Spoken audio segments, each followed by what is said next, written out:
नमस्कार. SP police टाइम्समध्ये आपलं स्वागत. नमस्कार, मी युसुफ पिरजादे. धाराशिव जिल्ह्याचे अध्यक्षपदी वैष्णवी दत्त राजपूत यांची एकमताने निवड.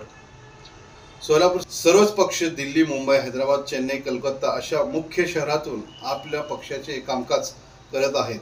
परंतु भारतीय हिंदराज सेना ही सोलापूरसारख्या गिरणगाव सारख्या खेडगावामधून आपल्या पक्षाचे कामकाज सुरू करण्याचे मानस संस्थापक अध्यक्ष धारासिंग राजपूत यांनी व्यक्त केला आहे.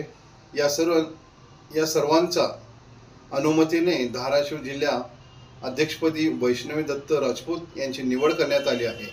यावेळी दिगंबर भगरे, शोभा वाघमारे, प्रेम राठोड, फारुख शेख, अल्फिया मुलानी, चैताली सिरसागर व अनेक पदाधिकारी कार्यकर्ते बहुसंख्य उपस्थित होते.